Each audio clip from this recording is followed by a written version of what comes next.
Good morning. With the help of Hashem, we are learning today's 3 prakim Rambam. We are traveling through Hilchos Kelim. Today's chapters are Tes, Yud, and Yud Aleph. We're going to continue to learn about metal utensils, a kli mateches. The Rambam is going to give us a few very important rules. A metal keli that doesn't have a name for itself is not going to be considered a keli. It's not susceptible to becoming tamei. A metal keli that's made to be built into a building is not going to be mekabel tuma.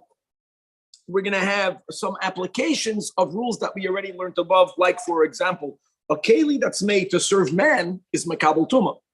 If you have a keli whose sole purpose was made to be in service of another keli, is not mekabel tuma, and many such rules and their applications. Pedic test has 16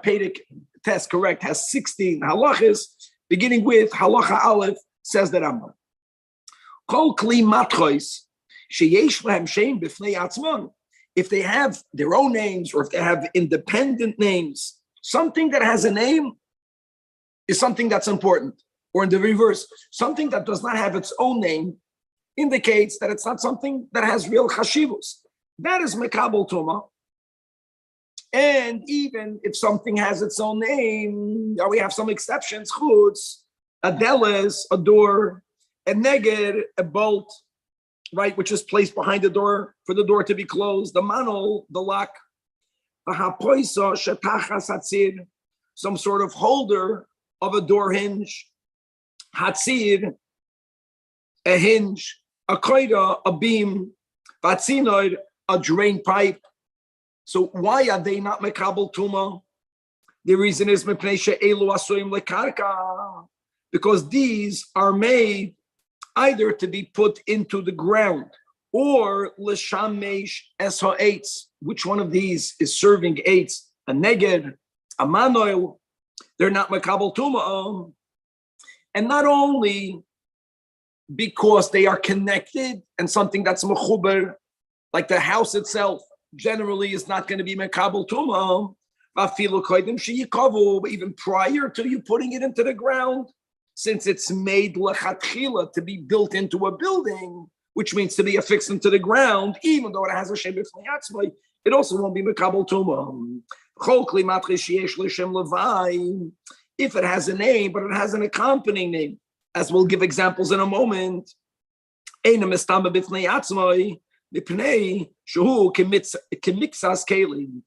the fact that it has a shem levi, because this keli, as we mentioned in the intro, is here to serve another keli.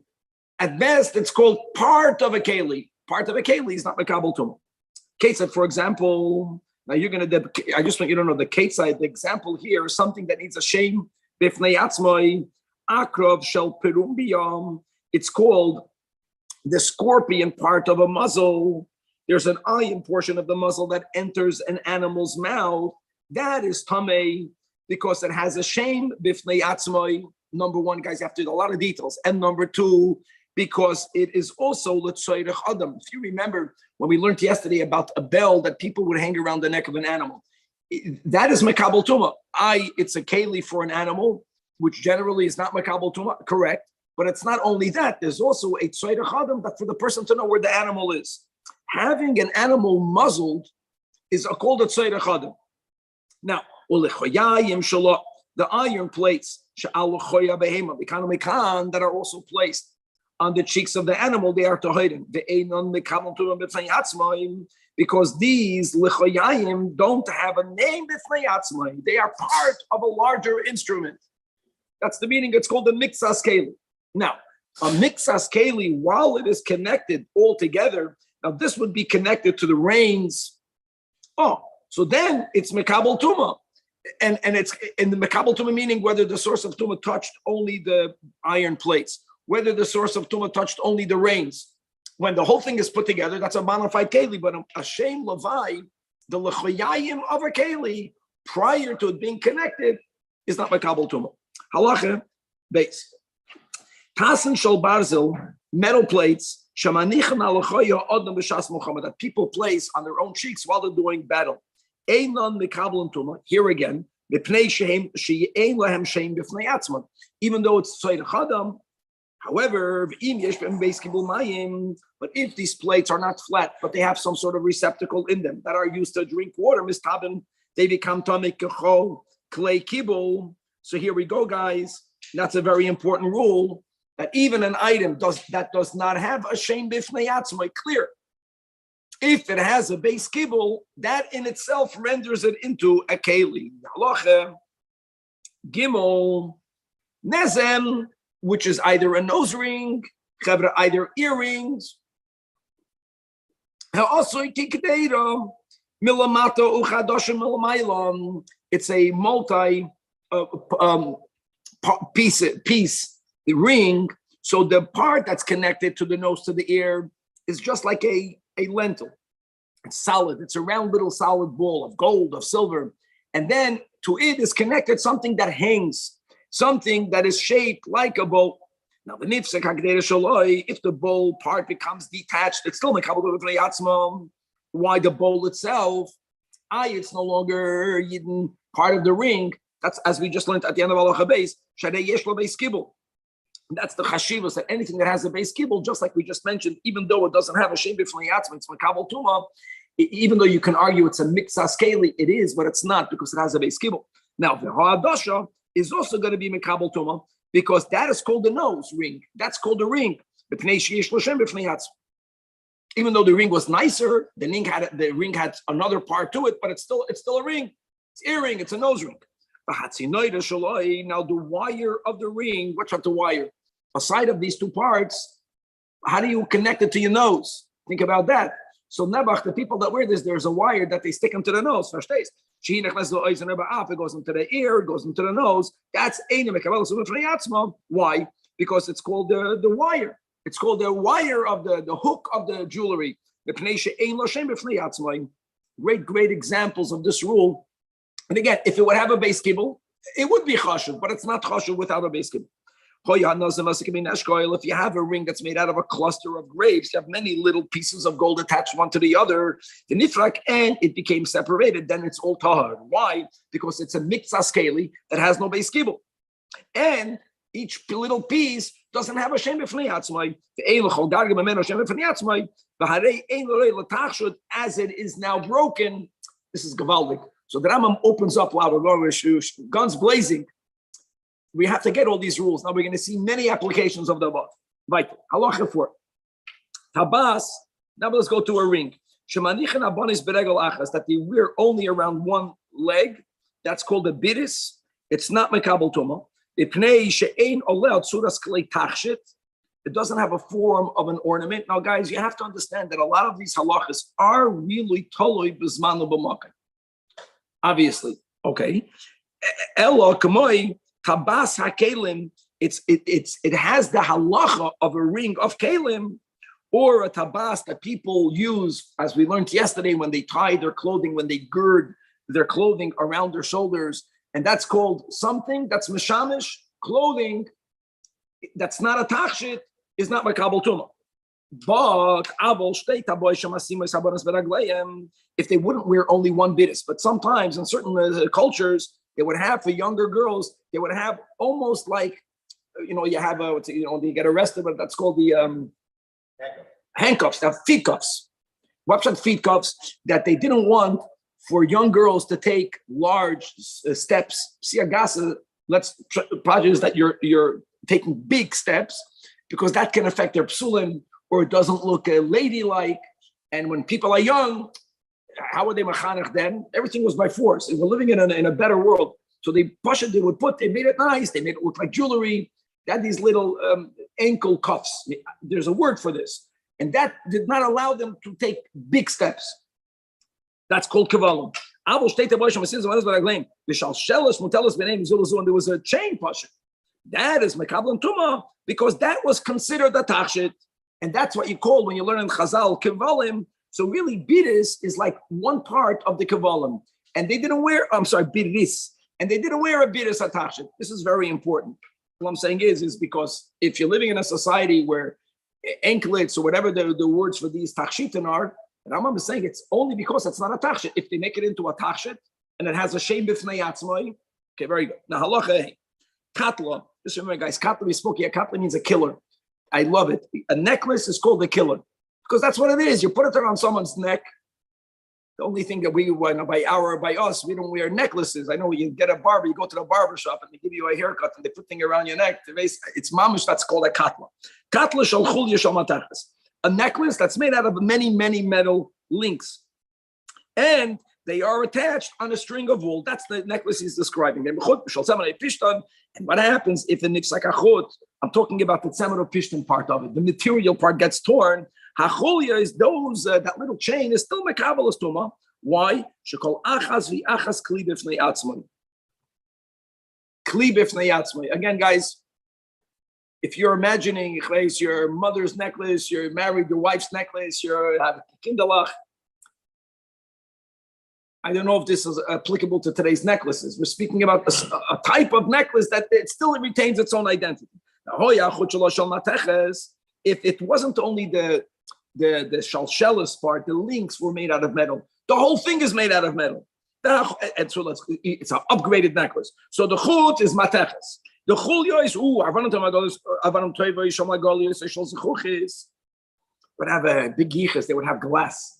Go try give your wife a glass gift. The nishberu chulya is, and these chulyas get broken, but the string is kayam. That's mistama b'fnei atzmai, because sometimes this I can identify with. Sometimes you know what the necklace is. The necklace is only that golden chut.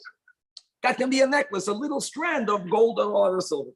Now, sheyarei katla, those remnants, we're speaking weiter about the chut of zav and kesev, they still are mekabel tuma as long as it's long enough to go around the neck of at least a younger girl. Or if you're living in a society where men wear jewelry, a younger person. In other words, as long as it can serve as a tachshit bifnei atzmai, has a shame bifnei atzmai, these are going to be the rules the whole time. It's going to be mekabel tuma. Allah chavav, kol hakisuyim shomatachas, all metal coverings are poor, are pure.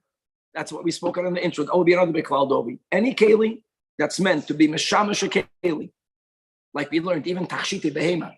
It's not made lo adam. It's generally it's going to be pure. Here we go. They're not a thing for themselves.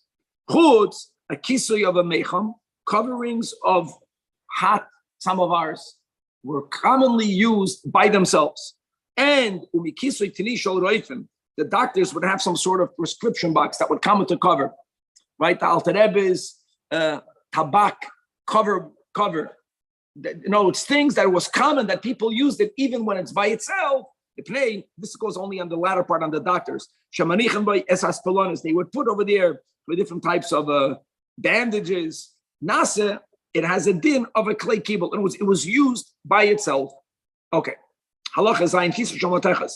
Shashafay ulatashay, when one scrapes down and polishes the metal covering of a container, why are you polishing and making it into a mirror? Oh, Gavalik, that's this Alter Rebbe's Maisa. Why? Because guys, just remember, a mirror, even though it has no base cable, has a name, and it's Mashama Shoda. I like this because you get another example, and it becomes clear. Halacha 8. Halacha Ches. Kol hamishkoilos. So let me just tell you what we're talking about over here by weights. Guys, we're speaking about a weight that has a kaf maznaim on both sides. So you would have, let's call a wooden crossbeam. Now, we're not talking about the pans. Out of the wood crossbeam, they would hang like two hooks on each side. That's the mishkoilos that we're talking about. Or sometimes we call them vavin. On those hooks, sometimes they would put a pan here and a pan there. We're not talking about the pans, we're talking about those hooks. Okay. If these mishkoilos are made out of metal, they are mekabelis tumlis, and they are called unkiyos. So what do we have over here? It's something that has a shem bifnei atzmai. If it would have a shem levai, then we would call it only a mixas keli. No, it has its own name. A kanei masnaim shalates. Shahoyo unkiyos shel basal kuluyas boim. Now, not even though Pshute Kleyates is not Makabal Tuma, certainly not Midoiraisa. And I'll tell you more we learned. I think 2 days ago, right? The Sholish Midois by Kleyates. Some of them are not even Makabal Tuma Midrabanan. But what did we also learn? That if you have an instrument that's made out of wood and made out of metal, you have to know which one is serving which one. So we view the crossbar, the crossbeam of the weight serving the vaven, because the goal is to weigh. It has to hang off something. So even that, right, when it's connected, when it's connected to those unkiyos, Mikabel Tuma, beautiful.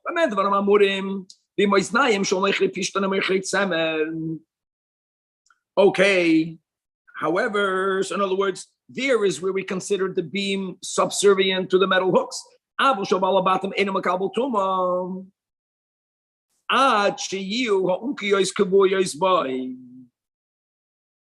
has to be mamish connected.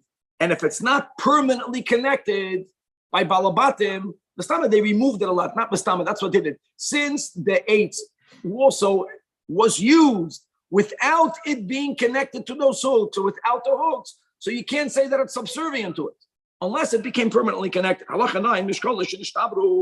Now, these mishkalos is the weights themselves.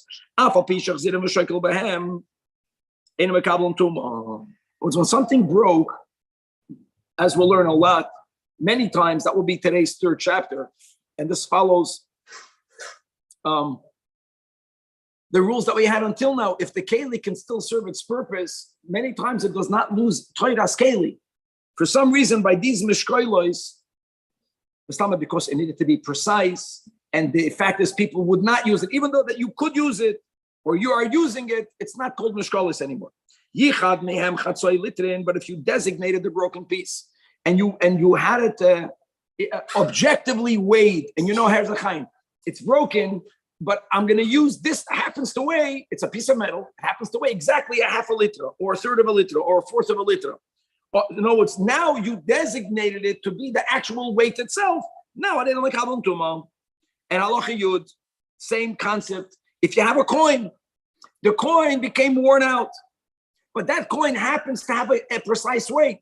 So if you now say, you know what, I'm going to use it for a weight, also, then it's mekabel tuma. Halacha yud aleph. And by the way, just to connect to what we learned yesterday, how do you designate it? Machshav is enough. If something is a non-keli, it was a seller, a coin. Now, it became, you cannot use it for a coin. So you want to use it. Oh, it has exact the weight that I need. Your machshava makes it into a keli. Halacha yud aleph, unkeli shel katofim. Now, this unkeli is the same concept. People that we call them schleppers. I know it's almost like an insult. Oh, there was part of the business to be in English, a porter. Now, how did you help other people carry their luggage? So you would have a stick, you would have a beam, because, to carry one piece of luggage, everyone can do that. They made a living out of it. So they would put the beam like an animal across their shoulders. And on each side, they would have hooks so they can put more stuff on top of it. That's what we're talking about. That is tohaira. Why is it tohaira? So here it's interesting. Just like we said by the cross beam of balabatim, we don't consider the wood to be subservient to the hook. It doesn't have to be exact. Here also, since the porter can do his job without the hooks, you can't say that we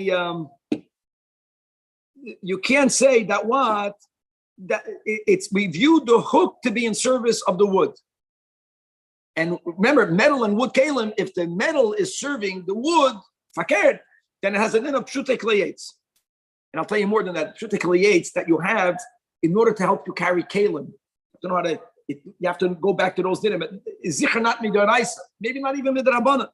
The shel roichlin, but the hooks that are on the poles that are used by people that sell perfume mistame. And the reason for that is is because those woods in which you would put the hooks would actually have a clay kibble in it. There would be a hollow place in the wood to store other pieces of perfume. So the same concept, that the metal is subservient to the wood. But that wood that they used was not pshute kleyates. Unkeli shel naklite hamita, the hooks of bed poles, So they would have generally canopies hung over beds, many Mishnayos, right? Sometimes they would have 4 poles going up, sometimes they would have 2 poles, but there would be some sort of hooks connected to these poles.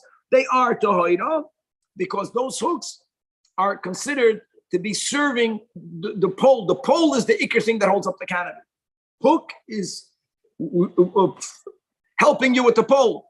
Pole is pshutek leitz.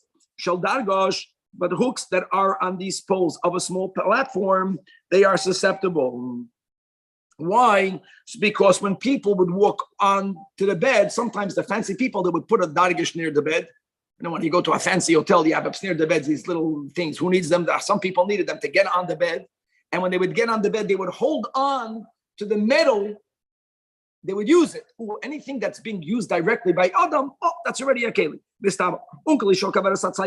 hooks on beehive shapes, traps, they are tohoira.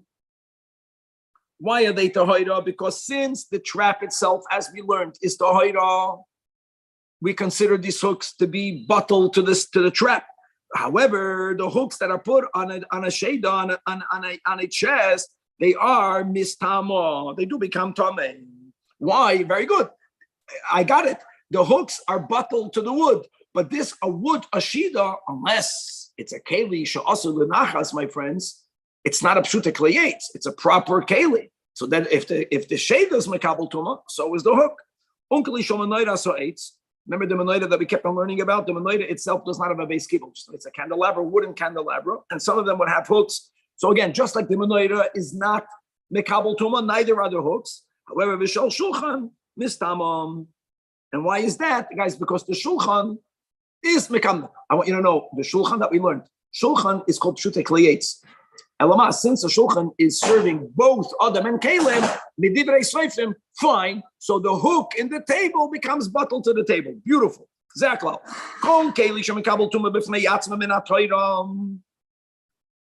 So then the hook that's made out of metal that is inserted in it, and the shalsheles, the chains that are put into this piece of wood. So yeah, it's a dual material keli. We view the hooks as serving the keli, fine. But if the keli is mekabel tuma, so is the hook. Okay, mekabel tuma, or even if it's a kliyetz haboim b'midah, like a big chest, v'chayotze behen. So unkeli shal matechet shal shaloi.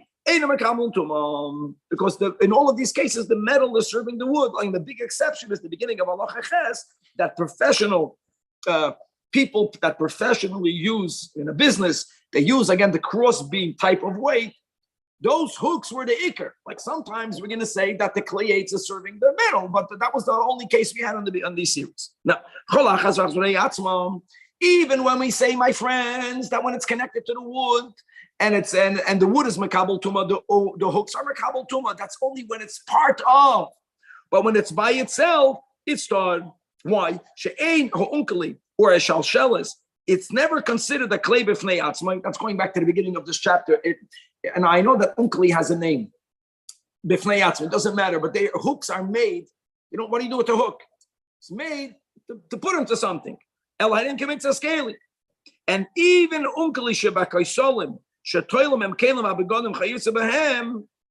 will also be tahira. And here we go back to one of the things we learned in this chapter, that since it's made to put into a wall, in other words, something that's made to be mechuba lakarka as a klal will never become tamei. Halacha yud beis shalsheles, a chain sheyesh beis ne'ilah that has a lock in it. In other words, it's a chain and a lock that's used for Adam mistama, but for ha'asoya sifam. If it's meant like I'll tell you something, a bike chain and lock, that's a great example. It's made to secure something, the din is tahira. Why? Because it's here, one second, it's here to serve a keli. It's here to secure a keli. It's serving a keli.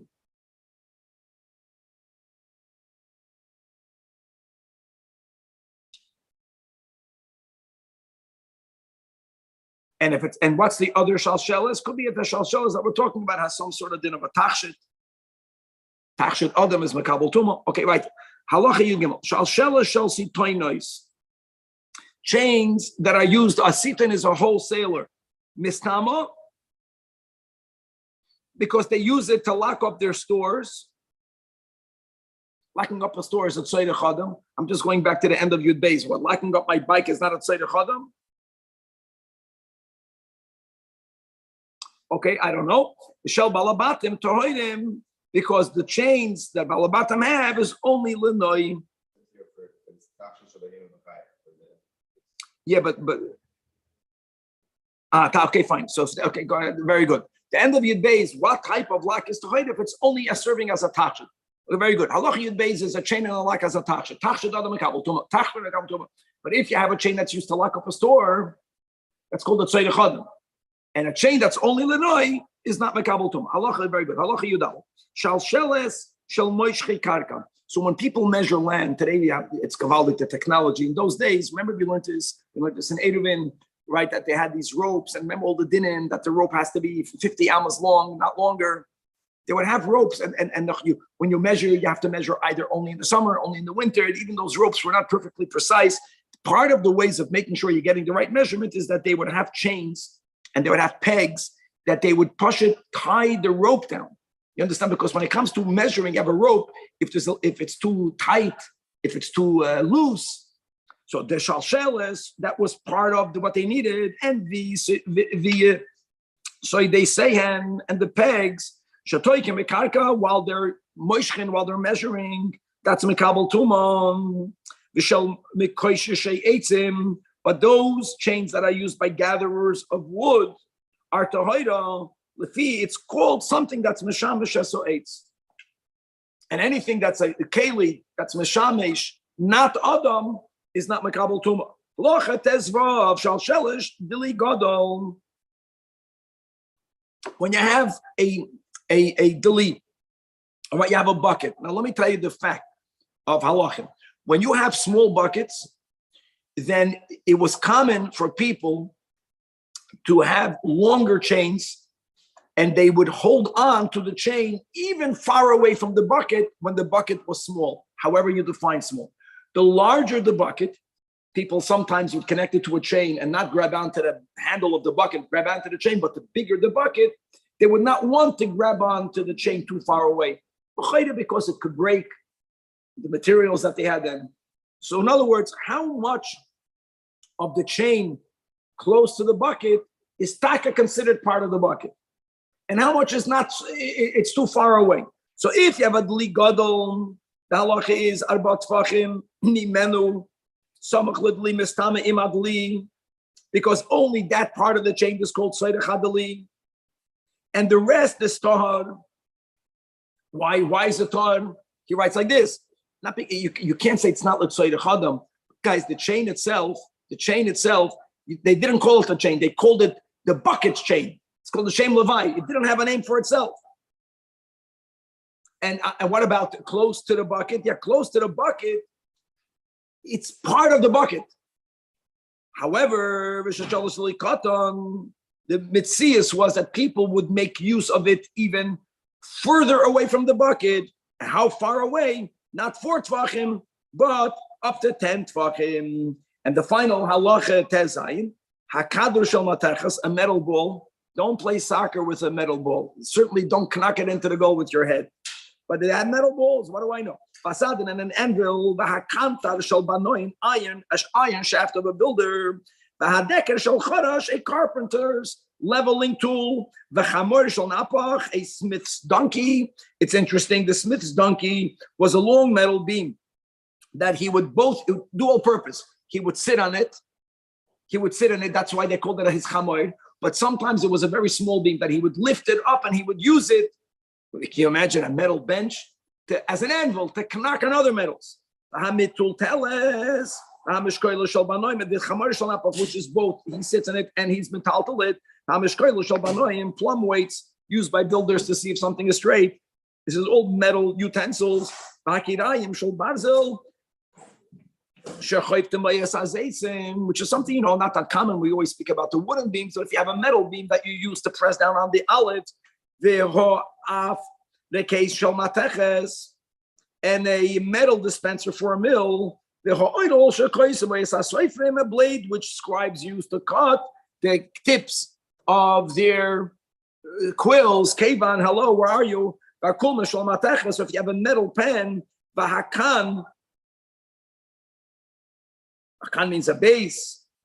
Maybe here it means, like he's saying over here in the English, a stylus, and a ruler, which you people use to make these indentations, write these lines inside of parchment. All of these are metal kalim. All of them are makabel tuma, following the rules. Why are they makabel tuma? What we're talking about here, guys, there isn't even a base kibble. Even though a pen, not the stylus, it's because and it's all soyrech adam. It's not made to be mechaber to the karka. It's not serving another keli. Gavaldik. Okay. Perek Hasidi. Perek Hasidi is continuing to teach us the din of metal utensils, but we're going to focus a lot on nails and pegs. Is a nail makabel tuma?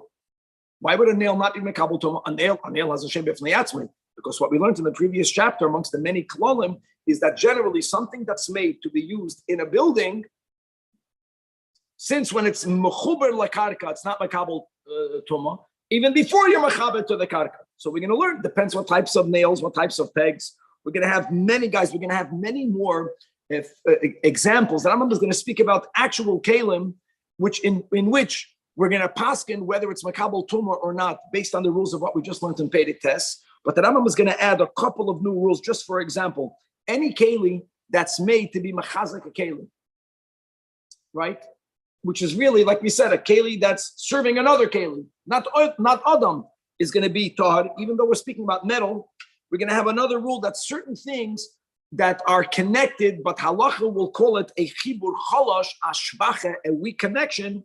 And even though that for other areas in halacha, it will be considered connected, le'inyan tuma, we have this rule that chibur chalash, einoi chibur. And again, the Rambam is going to give examples of kelim that were common in those days, and using all of these many rules, paskening whether the keli is tahar or tamei. Perek Hasidi has 17 halachas, beginning with halacha aleph. Masmerois. You can touch masmera as a nail or as a peg. Same thing. But we're speaking here about, generally, about klei mateches. Masmerois shemachziken behem atikra. They are made to strengthen the ceiling. Ho'asuyin litkoya oison bo'etzem. How do you strengthen it? This is our nails today. Because you have two pieces of wood. You have your tikra. You want to make sure that they stay firmly together. So you bang it into your beams. And that's not only if it's for the roof. He's just giving different examples.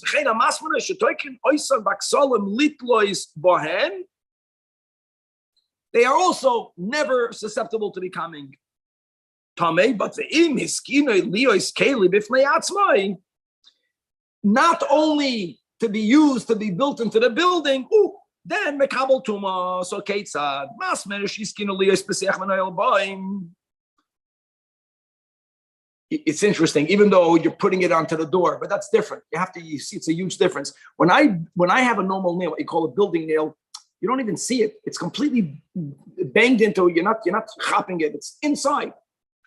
Here we're speaking about you don't have a door handle, Nebuch. So they had this big peg, this big nail that they would bang into the door. So now you have what to grab onto. The nailba, or when you have to remove wicks from little lamps, from nados. So you don't want to stick your finger in there, so you use a nail. Or shenasonei barachaim shal yad. It was placed and it's used somehow in a hand mill, or on a mill that's being used, driven by a donkey. All of these things, that shot that you made it into a keli b'fnei atzmai. Harei ze mekabel tum. Skina liftoich b'yisachavius. If you have a nail which you're going to be using to open up a barrel, like a corkscrew, then it's taught until you sharpen it. Because if you're not sharpening it, I get it. You no longer will use this for building, but it's not functional. So it's nishtahed or nishtahed. And prior to sharpening it, what we learned yesterday, it's called the goyme clay matechas. By clay matechas, even more than by wood, it has to be ready to be used as is. Halacha base. Masmein, if you have a nail, you want to know whether someone is breaking into your house. So you put a nail in a place. Nails are very little. If someone opens the door, that nail is moved. That's what you're using it for. Eina makabel tuma. Interesting.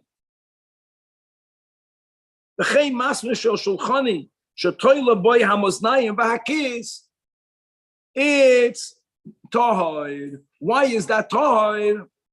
Because by the shulchani, it was inserted into the wood.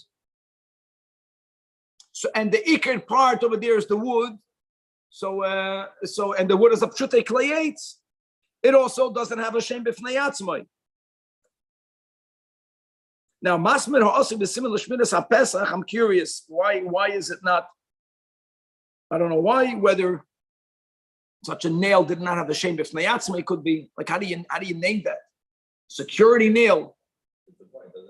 That's a okay. All right, right. Reidois, pegs that you use on metal brushes. No, they used to have these metal brushes that people would use to scrape their, scrape off their dead skin. And tohirois. They look different. Nevertheless, since they're connected, very good. Nevertheless, they're not tamei. Pegs, guys, pegs that I used for hangers. I'll tell you the word over here. I'll tell you the word by hangers. The peg of a hanger, they would stick it into the karka. They would stick it into the wall. We already learned it's not makabel tuma, but that was different because they would very frequently remove it from one place and put it in another place. So one might have thought, since it's not that affixed in the wall, Nevertheless, since it's used when it is mechubar lakarka, it's not going to become tamei. I think the pegs of metal brushes don't have a shem b'fnei atzmai. Okay, right. Masmer hagara. No, or even more. The metal brush, the same thing. I think the same thing with the metal brush. No, that's not the point. I think, Danny, the metal brushes also in a bathhouse, wherever they would use it, they would move it around. The pegs on which you would hang it, I think both of them, is that it's in the wall, but unlike in the beginning of the pedic, that's easy to chop. A nail that you push knack into the building, that's made to be mechubar lakarka. Here, you would keep it out and you would move it from place to place. Still, it's always used when it's mechubar lakarka. That's the word. There's a lot. Listen, guys, it's easy to understand, especially with Kevan's pictures, the cases, but the tam behind every halacha that Rambam didn't always say. You have to look. And I was learning yesterday that Rambam La'am, for many halachas, he quotes many arguments between different achrayim. What's the reason behind it? Okay, halacha yima. So whoever has a Rambam La'am or other svarim, please chime in. It's gavaldik. The general cloud is that if it serves the person, it's tamei, and if it serves the case, that's one of the main klalim. There's many klalim that we're learning today. Doesn't have a shem b'fnei atzmai. But for that, if it has a beis kibul, it will be mekabel tam. Okay, right. Halacha yima. Masmer hagarim. Right, so people that would do bloodlet, they would have a needle. Thank God we're living in Tafshin Pei Gimel. Can you imagine? You went to this bloodletter, you would take a nail, Kevin is going to have a big, thick nail, and they would knock it into you. Okay, that's a classic keli, l'shimush adam. It's a doctor's instrument. This is fascinating. So you have these sundials, and what would tell the time? So they would have a nail in it. And the sundial was movable, Danny. You know what the din is? Tar. I want to tell you something. The sundials were made out of stone, and the nail is subservient to the main part of the sundial. So therefore, it has a din of a clay oven. A clay oven is not makabel tumah. Even though you can argue, you're kidding. The whole watch, the whole clock is the nail, is the shade. No. You need to have the part underneath. If you have a good picture of a sundial, halacha dal, Kevin, you got to drink a lot of coffee and wake up. You got to be a little bit ahead of us over here. There's like 1,000 cases now. Masmir hagardi, a weaver's needle, which is a masmir ha'arch. It's very long. Ke'ein shfud, it's like a spit. Into which a weaver will insert a cylinder, right, made out of a konem. That's not what he's talking about here. Or wood. All of these parts are makabel tuma. In other words, even though there was wood, that's the chiddush. Here, which one is bottled to which one? The wood is bottled to the metal. If it would be bottled to the wood minimally will not be makabel tuma midairaisa because it's a pshutei klayetz. So here we have here with the Rambam is paskening that we consider the nail, the needle part, the ikar. Right? Halacha hey. Elu klei matchois hamistamois ba'agolon. Now you have to have here a good picture, and that's something that our doid has to still do. If you have pictures of all this, it's going to be that much easier. So let's go. And all of the following are makabel tuma. And the Rambam is going to write in the end of halacha hey all of the other parts of a wagon and the kalim that were used that are not makabel. Let's begin. What is makabel tuma? Ha'oil shamatachas. The metal shaft. Sometimes it was made out of metal. Sometimes it was made out of wood. If it's made out of metal, oh, that's good. If it's made out of metal, even though it's flat, just the chap what's going on over here. If it would have been made out of wood, it would be pshutei klayetz. The metal ones, I don't care that it's pshutei klei matachas. It's still makabel tuma. The kartev is the wooden yoke. Haknafayim are the wings, in which you put the straps. Habarzel, the metal that's under the neck of the animal. It would protect the animal from being choked by the yoke. Bahasoymech, the support is an iron peg that's put in front of the wagon behind the tails of the animal that serves to support the wagon. Bahamachgeir, or is it a machgeid, guys? It's a mach. I can't see over here. Machgeir. With a reish. It's called the limper. It's not the limper. They would have a peg at the end of the shaft that serves to stabilize the wagon to prevent it from tipping over due to its length. The guys, don't be impressed. I'm simply reading the footnotes here in the Chayenu. Okay? And the containers. In other words, the cargo, this is not the wagon itself. These are containers that were placed in the wagon in which you place chayim. The bell and the hook. What's the bell? There was a bell there. And then you had a hook there. The hook which holds the cargo in the wagon that it should not fall. Umasmeir, weiter peg, which is machaber all of it. Now, guys, you have to appreciate this. The reason why each one is makabel tuma, Danny, is because we don't say that they are mixas kalim. How do we know that? Each one has a shem b'fnei atzmi. We don't call it the soymech of the agola, the machgeir of the agola. You get it, the tamchu of the. If it would be called this of that, then it by itself will not be makabel tuma. Each one has a shem b'fnei atzmi. Fact that many of them are flat, I don't care by metal. It's not made to be built into the ground. All of it is serving men, even though it's, gewalt. However, in contrast, the elu to the magolam, oil should eat a yoke that's made out of wood, not made out of metal. And the reason for that is we know already, pshutik leitz. Right. Vahamitsupa, anything that another cloud. What was the cloud that Amam Paskins kol chipuye kalim? What's the word? Kol chipuye kalim, einon mekabel and tuma.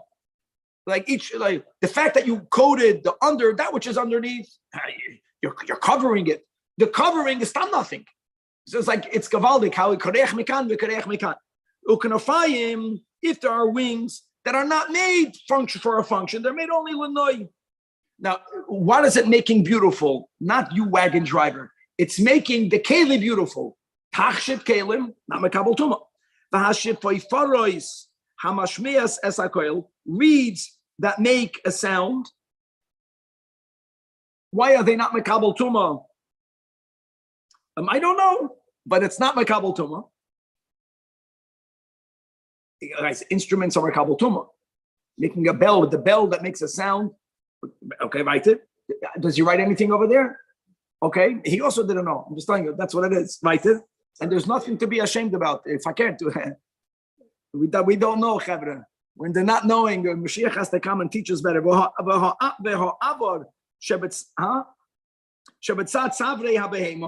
A lead plate that's hanging from the neck of an animal. Now, this I can tell you is tachshite behema, right? Who needs the metal plate? Tachshite behema is not mekabel tumah. And a metal rimming of a wheel.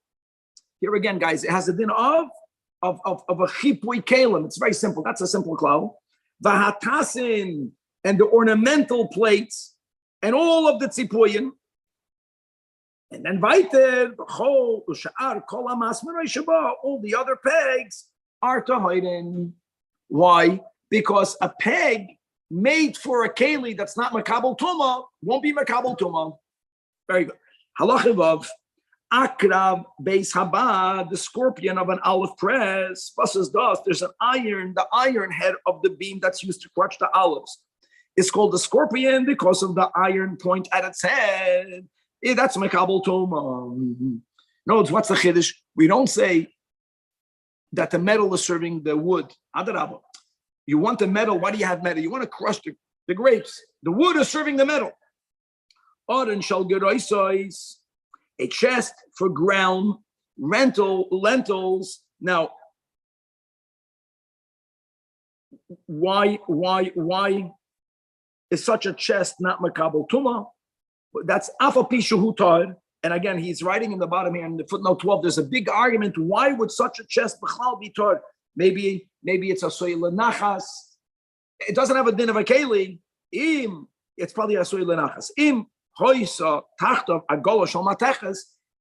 happens when you make a big keli that's made to be stationary, but you want to move it around? You know what you would do then? It's very big. It's hard to move it around. You would build underneath it. Today, they would put on the wheels. That's what they did. So they didn't have the way we have it today, but they had like little wagons that had wheels underneath it. And any keli that's on a wheeled keli, you can move it. Is the charaya that you want to move it? And that was beautiful. What did the Rambam paskin? That there's no magic in the 40 saw. The 40 saw was if you made a keli stam, then you say that if it's machzik arboim saw, we say it's also lenachas. But we the Rambam write the fetish that if you plan to move a keli, I don't care how big it is. If you makabel 1,000,000 saw, then it's a movable keli. Then harizim makabel stuma. Halacha zayin. Rechayim shel pilpulin, a pepper mill. Mekabel stuma. And the vart over here is that this mill was made out of 3 parts. Each part by its own. Kevan, where's a picture? Each part of its own. There you go. Is mekabel tuma. First of all, there are some parts that are made out of metal, so that in itself justifies for it to be. That's the metal grinder. There's a base kibble, the bowl. Even if the bowl will not be made out of metal, and there was a part of it that's a sieve. A sieve is a keli by itself. Oh, what did we learn in the last chapter? Shem bifnei atzmi. Every part of it has a shem bifnei atzmi. Because you can break it up. Because you can break it up and use every part by itself. You have to use it, or just that it has a name? Maybe? It has a name by itself. The only reason why people gave something a name by itself is because it's considered something chosh. Halacha 8. Hadela shel matecha shebamigdal. You know what's great about these parakim stam? You know, when you want to get shimush, this is called shimush. You know, we don't have this that often. We learn, you know, when we learned like in yeshiva, so you can spend like a whole month learning one din. Happens to be that there are many other dinim that have to be taken into account when you paskin that the Gemara won't even focus on. That's another discussion. Here the Rambam is going in a different. He's speaking about actual kalim, this keli, that keli, and he's putting together many different klolim to come to the psak. So he doesn't tell you how he got there, but we have to figure out. So hadela shel matecha shel migdal, a metal door of a cabinet. So I guess if it shall balabatim eina mikabelas tumam. Why? Because a keli that's serving a keli. It's called a keli that's serving a keli. It's not mekabel tuma. If it's a cabinet of a doctor, mekabelas tuma, because the doctor sometimes would use that door by itself. We just had this before in one of his boxes. Same thing with a migdal. He needs something upon which to put bandages, upon which to hang scissors.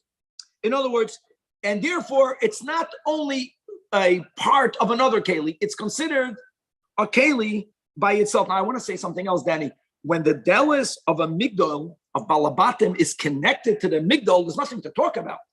If that migdal is makabel tuma, because it's not she'asel l'rachas, of course, a door of a cabinet that Rambam wrote it already in the beginning of, we learned this in Perek Tes. A mixas keli, when it's mechuber to another keli, is makabel tuma. We're speaking about if you have a door of a cabinet that's not yet connected. So again, do people use it by themselves? Very simple.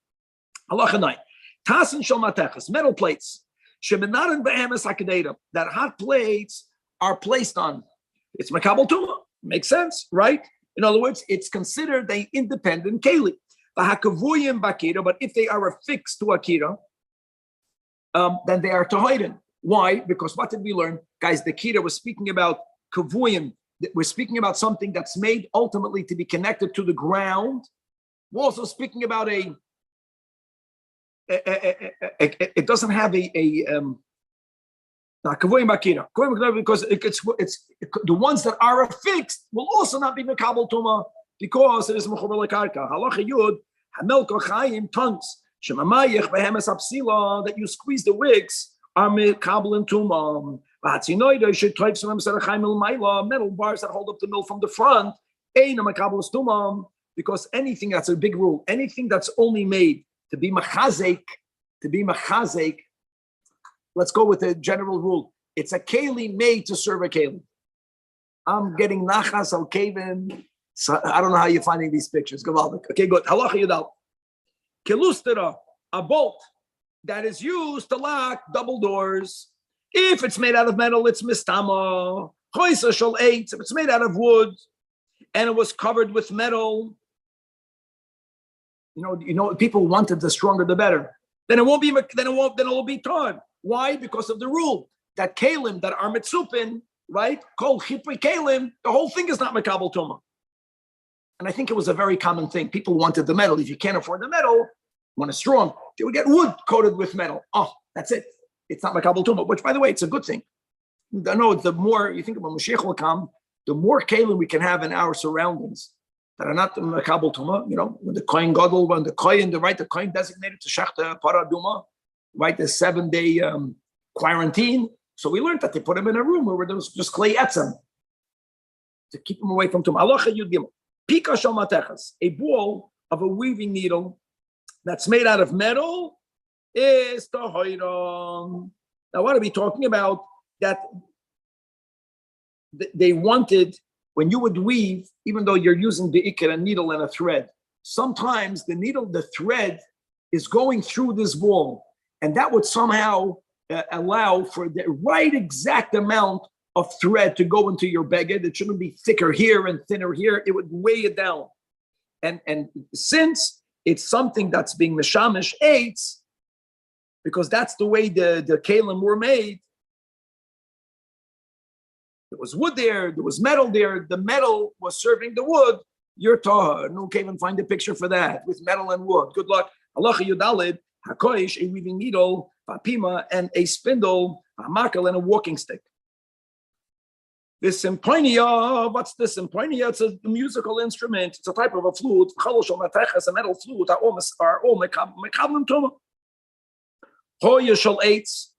If you have a walking stick made out of wood, umitzupen matechas, the whole thing is covered, and you're taught. Aside of the symphonia, why? Because she'im hoya base kibul cannot find. If in this keli there was a place in which you can put the wings in. Now, what do I know about the wings? The wings were functional and made some more sound come out better. And any type of flute like this, even if the flute was plated, the area in which you would put the wings, you can't plate. So there's a part of it that's unplated. Alpha Pishim Mitsupa is Tuma, because the place where it can be, where the base kibble for the Kanafayim were not plated. Halacha Tezvav. Hachatzoit Seretz. A trumpet, shemifutzeles chulias chulis, that is made of different pieces. Now, guys, this is very important. So you have a musical instrument that you're constantly taking apart. So let's begin. If you need a professional to put it together, you know what that means? It means that when it is together, that's called its mechuber. In contrast, now, guys, I know you might be thinking about Hilchos Shabbos and Muksa. Don't there's different rules when it comes to other halachas. When it comes to tumah, anything that you can easily take apart and put together, even when it's mechuber, as we'll see over here, not always is it considered mechuber. So let's go. If you need a professional, then it's makabel tumah when it's together, of course. Because if it's not together, even if it's made out of metal, that's mamash called a mixas keli.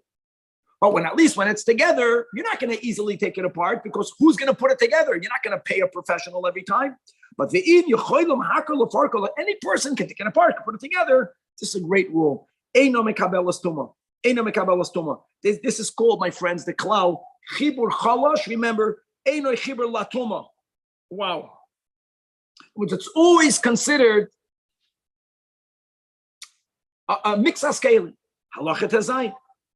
Now let's go back to these instruments. I want you to know that even though there's a mixas keli, keep that picture up there. If you look at the picture, whoever can see the zoom, you'll see that where you put them out, it has like even a different color. And mixas keli, why is mixas keli not makabel tumah? Because it doesn't have a shem b'fnei atzmei. It's the shem levai. It's a part of a trumpet. Any part of the trumpet that has its own name will be makabel tumah by itself. That's what we're talking about over here. Halachat hazayin. Hakotze shemanichin apeh, all of the shastikiyah, the end part of the trumpet, the part in which the person, the blower, puts his mouth on, that will be makabel tumah b'fnei atzmai. Guys, I know that if it would be made out of wood, it doesn't have a receptacle. So, but it doesn't matter. First of all, it's made out of metal. So I don't care that it's pshutim. It's rounded, but there's no receptacle. It's hollow. There's all halachas that adapt it based. For sure. The rule is because it doesn't have a shem b'fnei atzmai. The other end, the wide part of this instrument, is not makabel tumah b'fnei atzmai because it doesn't have a shem b'fnei atzmai. It worked. You have to ask a musical professional, what's the name? And again, could be, Danny, that if now that end part has its name b'fnei atzmai, it will change. Now, ubishas chibur, that's something else. We're not talking about hakol tomei. Now, don't forget that Rambam is not going against what he wrote in Tezvav. If you have a certain musical instrument, which was probably very rare, that any person can take apart and put together, that's something else. But speaking about normally, when it's put together, then when it's together, every part is tummy. When it's taken apart, that's the key. It has to have a shem b'fnei atzmai, which is one of the so we're on the end of Perek Yud. The Rambam is again giving applications for that which he introduced mamash at the beginning of Perek Tes. Kayoytzavai, same din, applying it to another keli. Knei menorah, branches of a candelabra. Now again, when they're put together, they're put together. But when they're not put together, ein mekabel tumah b'pnei sheyesh lahem shem levai. You call it a branch of a menorah. A branch of a menorah is called the shem levai. Haperach shalah, but its flower, the round cup in which the lamp is placed, the flower, and vahabas, the base, they are mistaben b'fnei atzmai. Why, Danny? Not because it has a shem b'fnei atzmai. Again, we're going back to Perek Tes, because when it comes to metal, even when it doesn't have a shem b'fnei atzmai, metal, if it has a base kibul, right? A base kibul is makabel tumah. And then the Rambam just reinforces while it's connected, hakol tameh. But let me add a detail now. What happens if it's a type of a candelabra that any Tom, something, Jerry, whatever the lashon is, that any hedyot can take it apart and put it together? That's something else. Right over there, that was halacha tezvav. That chibur chalash leishma chibur. Okay, final halacha in this Perek. Halacha Yud Zayin Koidas Hachitzin Shehi Hamatara. Appreciate the Lashon HaKodesh. The target that you use for target practice. I know the word matara is very much used today, right? The goal, that's the goal. You're practicing your aim. So you have, however you call this, whether you're going to a shooting range, to however, so you have the target that you shoot against.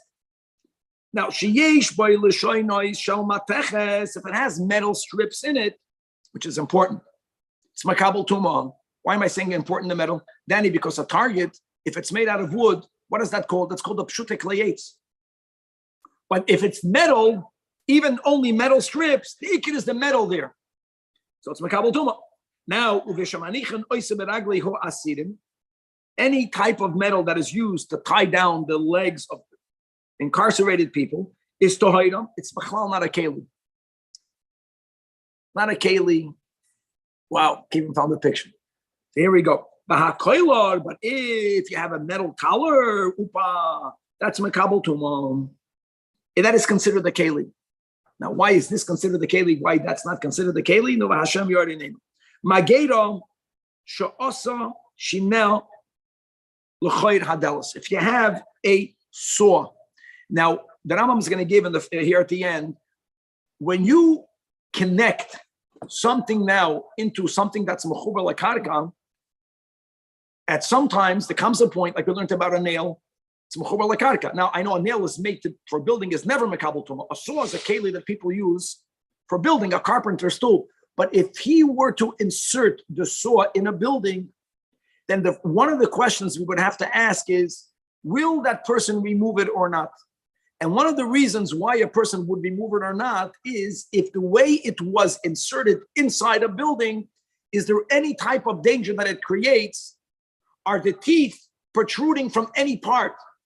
The more the teeth protrude, the more of a sakon it is to leave it there, the more likely that you're going to be removing it and it's not considered connected. That's going to be the logic behind this halakha.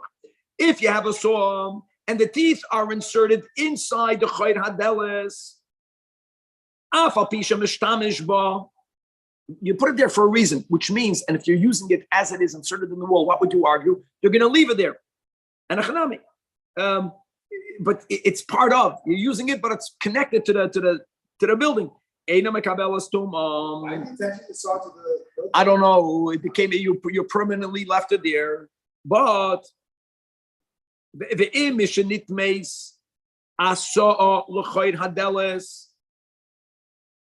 if it was started before you put it in there, now you put it in there, now it's part of the building. You get it? It won't be mekabel tumah. If it already became tamei, just inserting it without fixing it with a nail is not enough to be mavatal it. Now, if you put your saw in there and you fix it in with a nail, only then does it lose its din of a keli. However, why do you have to fix it with a nail? Because even though you inserted it inside the choyer hadeles, if you were to be on the other side, some of the teeth are protruding, so there's some danger element. So without you fixing it with the nail, if it's already tamei, you can be mavatal. But hafacha means that you put it inside your building in a way that none of its sharp parts are protruding anywhere, not only not outside, not even in the inner part. Here, you don't even have to fix it with the nail. The fact that you put it in there and you're going to leave it there, now it became part of the building. And and the final chapter today, we have to go a little bit quicker. It's a relatively longer chapter. Perek Yud Aleph is now that we have many chapters defining when is something made out of metal a keli, when it's not. It's always the same say that in the Rambam. Now we have to go in the opposite direction. Danny, what type of breakage do we need in something that's already a keli, that's tamei, to say, oh, now that it's broken, it loses its tuma. So by eights, for example, we had that famous kemoy tzirimain. We'll see metal has other rules. One general rule you can say when it comes to a metal utensil, that even though it's broken, it's still going to be used for the same type of function. That's going to be one of the big rules we will learn over here. Then it cannot lose its tuma. And the Rambam is going to go even more. I mean, you can say that by everything, but there's something unique about metal, that even though a metal keli was made for function A, if most people who have such a keli that's broken use it for purpose B, and therefore halacha says it's likely that you'll end up using that broken part for purpose B, it will also retain its toidas keli. We're going to have something also phenomenal in Perek Yud Aleph, and that is that when a keli loses its status of a keli, there's going to be times that if you then make a change on it and now it became functional, you're going to say that chazra l'tumasa hayishana, and that's something that we never had until now. Until now, we kept on saying if it loses its toidas keli, now it's started. Now, if you make it into a new keli again, remember the saddle cloth that you untied. Now it could be susceptible to tum again. We're going to learn by metal that sometimes it's much worse than that. If you fix it, the old tumah is going to come back, And a lot in this chapter will be about dual purpose kalim. And even though it broke and one of the two purposes cannot be done, the fact that lechatchila it was for dual purpose, it only will lose its toiras keli if both purposes were lost. And if one of the two are still there, it never will lose its toiras keli. Hapedic Achad Aser has 24 halachas, beginning with halacha. Freilach, Kama Shiur Hashevet. How much, to what degree must the breakage be? She'yeshaver Kli Matachas, and Aleph, no longer could it become Tamei, or better, if it became Tamei, now that it broke, Yitar Mitumasai. So the Rambam says here, I'm not even going to give you Shiurim. Hakoy Lefi Mashahu. We never had these words before. No, it's so, can't give a rule. It's every keli is different. Now, there is, after he made that statement, now he says like, we're going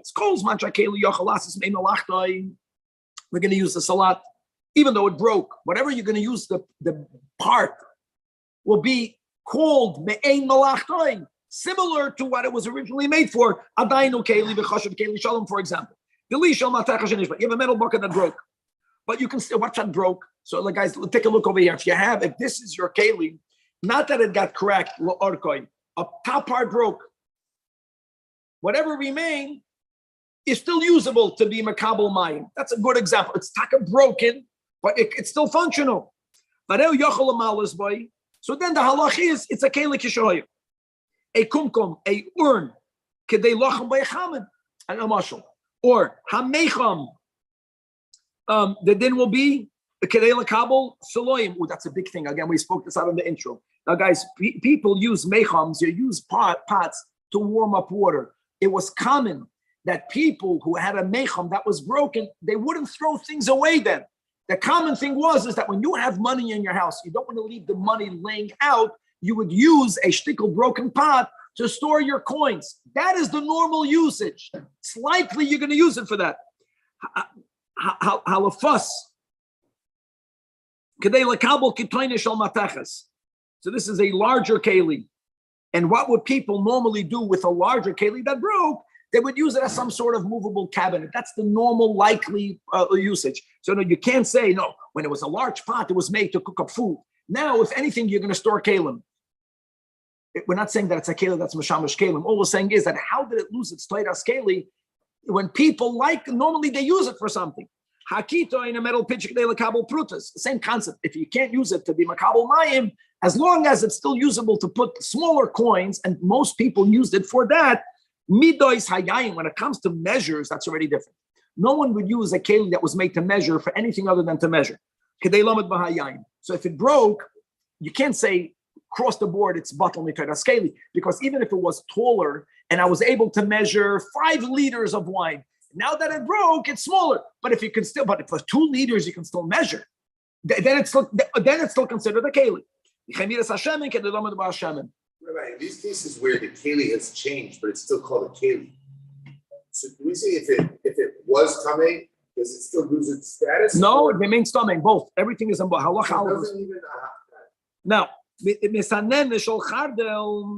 so if there are 3 holes, milmato, one near the other, no one is going to use it anymore to strain the mustard seeds.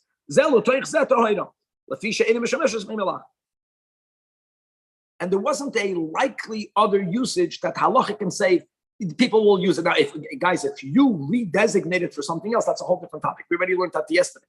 That's a new designation. If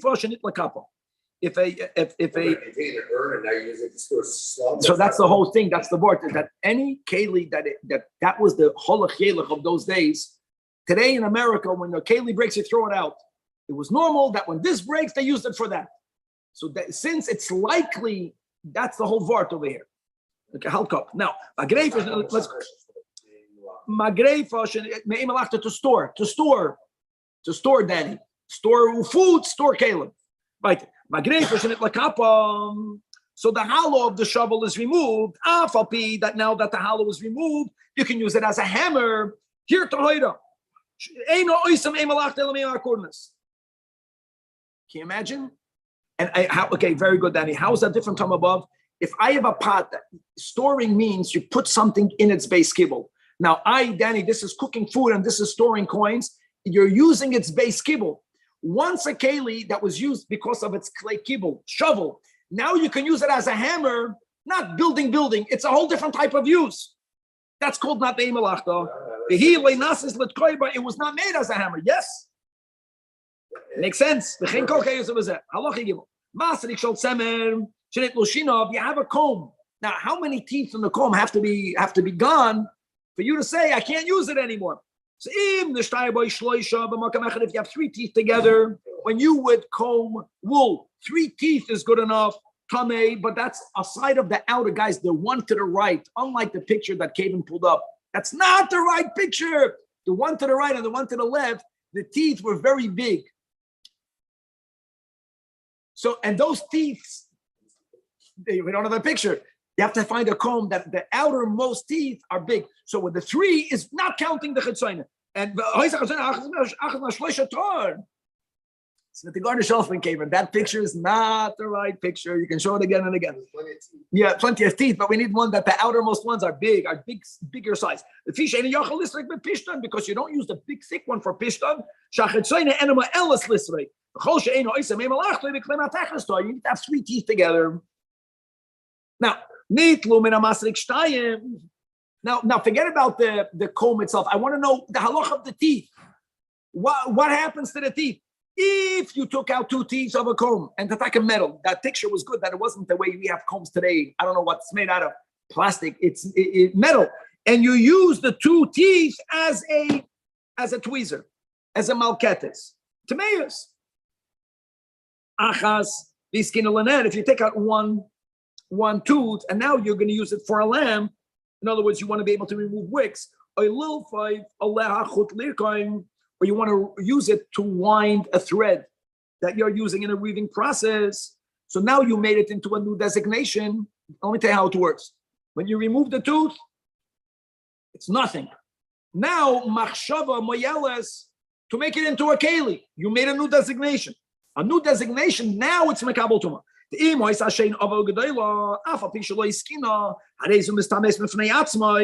Because, like we began today in this Pedek, if there's a likelihood people would use a large tooth when they're, for example, today we have notebooks. They didn't have notebooks then. People have to write things down.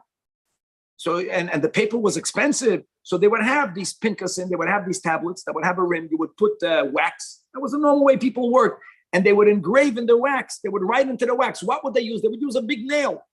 So anything that commonly is used for that is automatically designated for that. Halacha dal. Masrik shal pishtan, teeth of a comb of pishtan, of flax. Shenit lushinov. So before in Halacha Gimel we learned of tzemer. How many teeth do you need for tzemer? 3. How many teeth do you need to have for flax? 2. The shtar bayachas then toward Halacha a kedum that's broken. Basas das a kedum. So there was some type of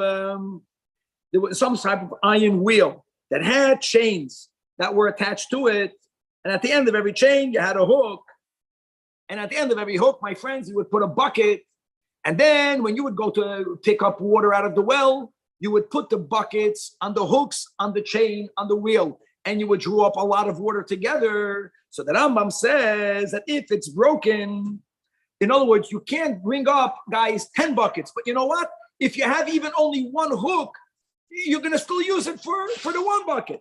Verstehst? As long as the chain is still kayemes to meim. People won't throw it away then. You would have wanted to be able to use it for more. It doesn't matter. The part that's there, like by the comb, you would like to have a comb that has 50 teeth. If it has 3 for tzemet or 2 for pishtan, it's still functional. If you have a saw, guys, a saw that you use to cut wood. So if you alternate every second chain, there's a chain missing. Why is that? Because it doesn't. Why do you think when they make your saw, they put the teeth separated? Because you need to have that distance. If there's too big of a distance, you won't be able to saw. Now, same concept. When it comes to teeth of a comb, so we said 3 for tzemet, 2 for pishtan. What about a saw? Guys, if you think about a saw, I would rather have a saw that's a foot long. I get it. But what happens if it's not a foot long? So the rule is that as long as Mashtayid Ba Maloi Hasit, whoever can see Maloi Hasit is if you open up your thumb and index finger. You open it up. The space between the tip of the thumb and the tip of the index finger is called Maloi Hasit. So as long as you have that amount of teeth proportionate the way it should be, it's still considered a saw. People would use it. It used to be bigger, it's still smaller, it's still me'ein malach. And halacha zayin. We have to go a little bit quicker. Hamatzot, a hatchet, the ha'izmol, and a blade. The hamafseles, and a plane. The magdeach, and a drill. That shenifgimu, which means they got split, they got blemished. Adayin mekablan tuma, because you would use them even when they're nizdak. That's what we're talking about here. Nitol chisuman, but if the steel portion is completely removed, then they are tohayrin, because the steel portion of everything we mentioned is the ikar part of the keli. The kulam shenachal kol shnayim, all of them, if they're divided into two, they are temeim, because they're still functional aside of the magdeach of the drill. Sharei eni yachal linkoy boy, because you can't use it for its main purpose. The harunki, what's the runki? So the runki is some sort of carpenter's tool comprised of two parts, as you'll see in a moment, and none of it can be used without both of them. About one part, because the runki, whatever the runki is, you can only use it with both parts are there together. Halacha 8, hasayat, a sword, basakin, and a knife, basakin, and a knife that's curved, I'm sorry, like a sickle, and a spear, a magal, you have a hand sickle, a magal kutzer, a harvesting sickle, the zug, shal misparayim ketanim, shal balabatim, a household scissors, the zug misparayim gedolim shal saparim, or a large barber scissors that all of them was divided into two. No, it's every part is still functional. Kol chelik me'em makabel tuma, because not only is it functional, it can serve. Think about a haircut. You can cut someone's hair with a scissor, and you know what? You can cut someone's hair with a blade. So it's mamash me'ein malach. And halacha 9. Masperes, a shaver. I think we're speaking about a shaver where you have two blades, one aligned with the other, one in front of the other. Like many shavers, why don't they have just one blade? Why do you think they put 2 or 3 or 4 or 5 blades? They're trying to give you the least for the most amount of money, because certain thick hairs can only be removed if you have more than one. You need to have the double. Interestingly, buy a scissors. You would rather have a scissors, but one blade can do the same thing as two. This type of shaver, no, you can't use unless you have to. Halacha shiriyon, a armor, right? Shiriyon shenechlak lo orkoi. Orkoi, think about it. If it's nechlak lo orkoi, that means that no part of it can cover the roichav of your body. That's not protected. Half of your body is going to be exposed to it. But if it was nachlak le-rachboi, so let me ask you, what do you think when you go to war, what part of your body is more important for you to protect? And we all know that the higher part of your torso. Today in America, you have these what's called bulletproof vests. They don't put bulletproof pants. Yeah, the shiriyon was mistama covered more of the body going down, but you would still wear it as long as it protects the roichav of the upper part of your body. Now,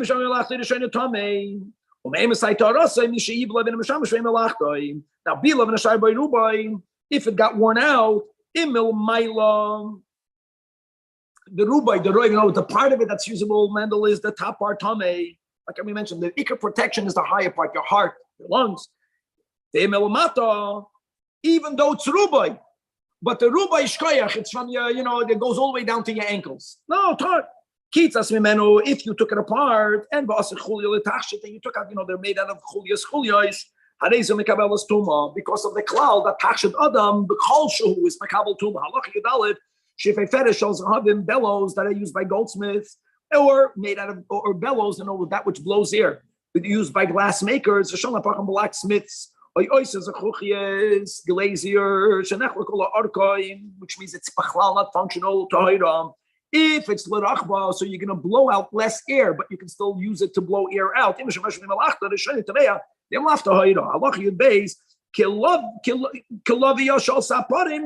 that are used by barbers. Now, what do they use tongues for? I don't know. If my barber comes with me with tongues, I'm going to move out of that chair. But they have tongues. Or doctors, they're taking out a limb. V'shal oises achuchias, or people that are glassmakers, that nechlikol shnayim, whatever these were used for, it was used, tongues. So what do you have tongues for? Think about it. See, scissors is used to cut. So you can argue cutting with one, me'ein malachta. Anything that is used to gather, you need to have two. So the ikid is to gather kalim. So the scissors, if you have only one, you can use it more like a blade. Yeah, but cutting is called me'ein malachta. Something that's made to gather, and now you can't gather is nothing. But shel napachim, then temeyo, because since this type of tongues from napachim were lachatchila made to steer the coals, and now you can do, it's called me'ein malachta. If it was made to gather things in it, it loses its function. Now, halachid gimel shamatachas, a mirror made out of metal that broke. That's a good question. When do you say you can't use the mirror? You know what the halacha is going to be? If when you look into the mirror, you can see the majority of your face, it's good. Maybe it's even better. Once you can't even see right, that's called a broken keli. Oishen became scratched, became fogged up, and it permanently. If you can't even see the roiv of your face, then it's tohira. But as long as mara roiv upon him, people are going to use it, and therefore, when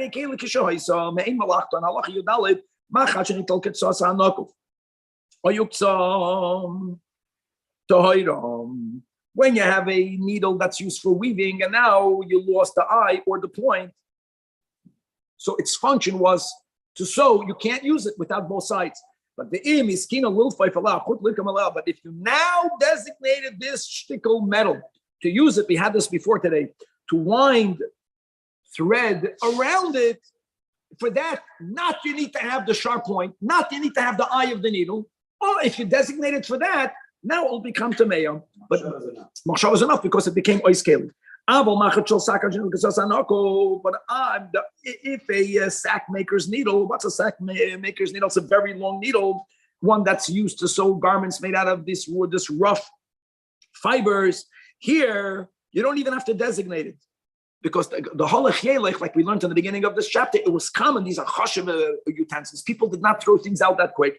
If it would break, most people would use it to be reisha makatz hasheni. In other words, even though that's the key, the malachtoi was to sew.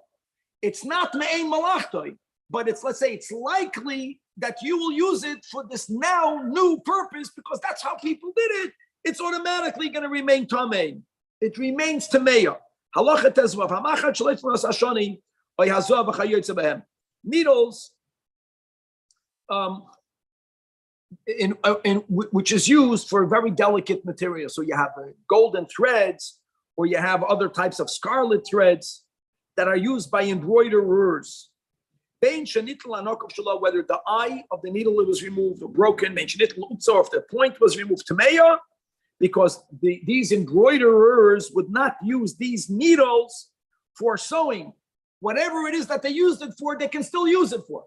Or maybe lachatchil it was used to wind those threads around. Halacha tezai machad shehel sachul the gavaldik. What happens if it gets rusty? Like, when do we say you're not going to use it? So very simple. If we're speaking about a needle that's used for sewing, if it's rusty enough that you push it cannot sew, you know why? Because when you put it in the garment, its rust is going to rip the other fibers. A sword, sack, and a knife that is rusty. Now we're learning something that we didn't learn until now. So you have to understand something. Imagine, guys, I had a knife, and my knife was tamei. So you're telling me that once it's rusty, people could not use it. When you're cutting, you can't cut with a rusty knife your meat. If I go and sharpen it, then it's not that now I made it into a new keli. That is chazru to masan hayishana. That's gavaldik. Because that's not called a real breakage. If you break it and you smelt it together, that's a new keli. Even though you re-smelted it into the same keli, this is not called a when it's rusty, ois, todd. When you sharpen it, chazru to masan hayishana.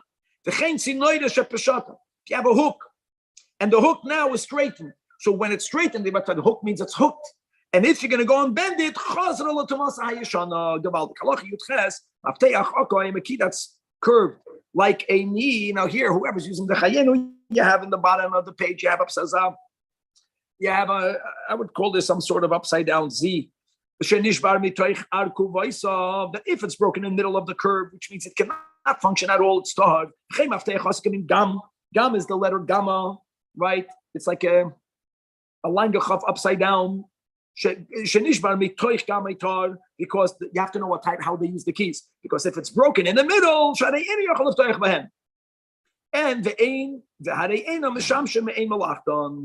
and now, my friends, we're going to learn about, like we said in the intro, dual purpose kalim. Now, why the Rambam introduces this in the middle of al-halacha, that's a kasha many times. There has to be a reason for that. Dual purpose means that this klal, me'ein malachton, even though it was made for two purposes, if one of them is functional, of course, the din is, it remains its tumah. Even though you can argue that not me'ein malachton, it was made to do two things. Now we can only do one thing. It's still tummy. Right? So let's say there's a type of key that has two parts to it. There's the teeth part of the key and there's the whole part of the key. Tomei. Shadainu mafteya. Nitlu hashinayim tomei pnei shenakavim. Nitlu hanakavim tomei pnei hashinayim. If one part of it can be used, it's still tomei. If nitlu hashtinayim and the nitlu hanakavim, if both parts of it got broken, got filled up, then told. And now more about dual purpose keli. Allah yutes. One side has a receptacle. It's like a spoon. And that was used, let's say, to remove the ashes. And the same keli on the other side has a fork. And that people use litzlis by basa. So it's a mamash spoon and a fork in the same keli. This is even today in America with the disposables. I've seen many times such keli. Point is, if half of it is broken, it's still tummy as it was before. Nitla kapoy tummy pnei shinav. Nitla shinav tummy pnei kapoy. If you have the utensils in which they would both store that blue eye makeup on one side, and on the other side they would use to put it on your eye. The zocher was used, the point was used to put the blue in the eye, or around the eye. It's still tummy.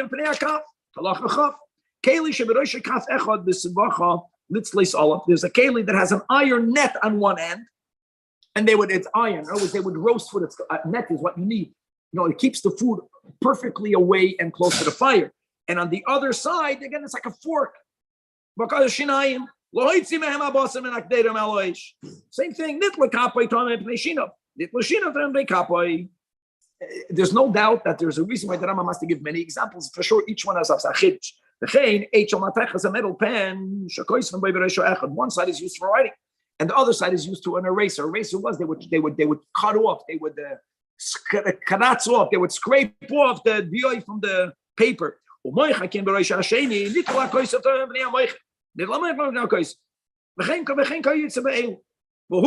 As long as one of the two purposes remain me'ein malachton, you're good.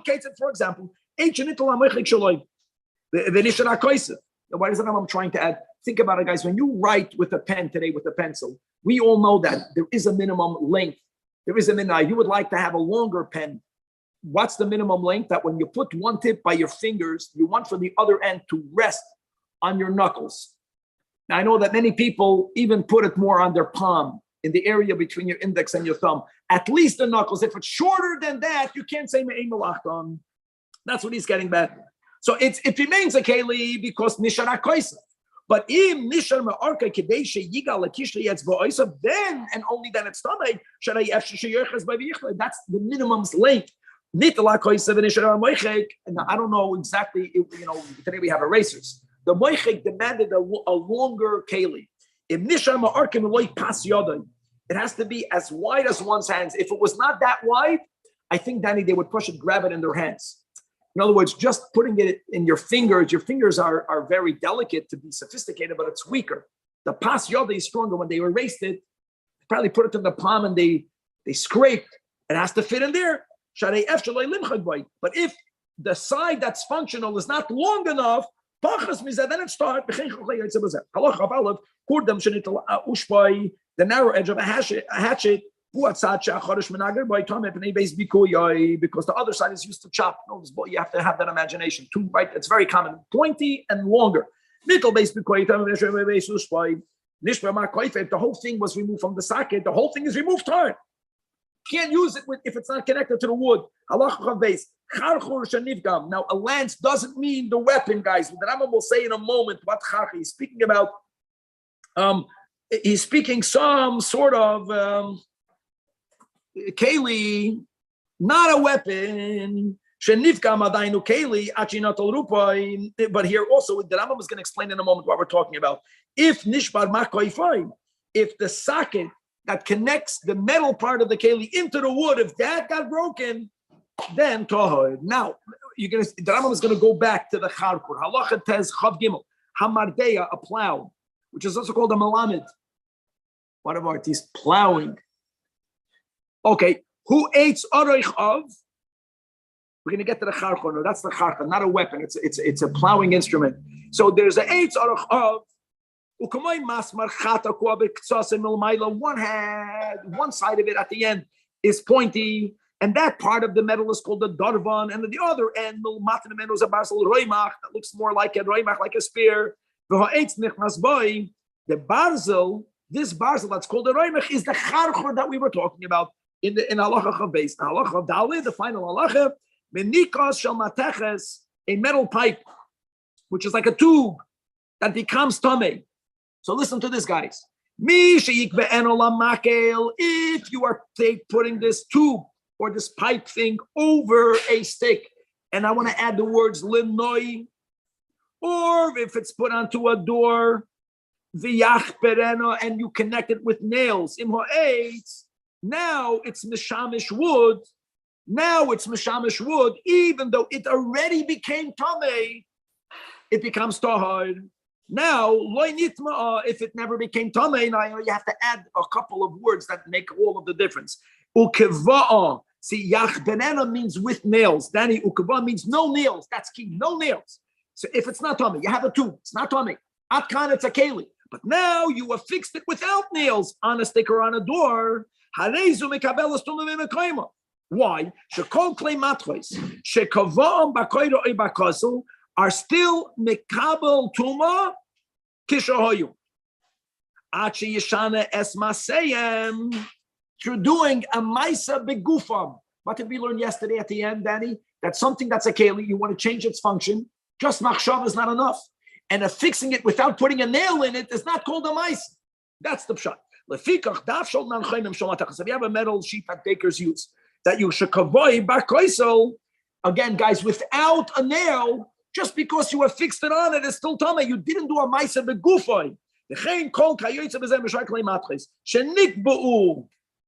Shenikbu, guys, not mechubar. Nikbu means, that's the key, just so you know what it means. Without nails, whether you beim mekableim, beim shuteim, they will still be makabel to mekishahayu, because you can only render it ois, not keli, if you do a maisa begufam, and not just because you had a different designation, even though you already connected it. It's not called a goof.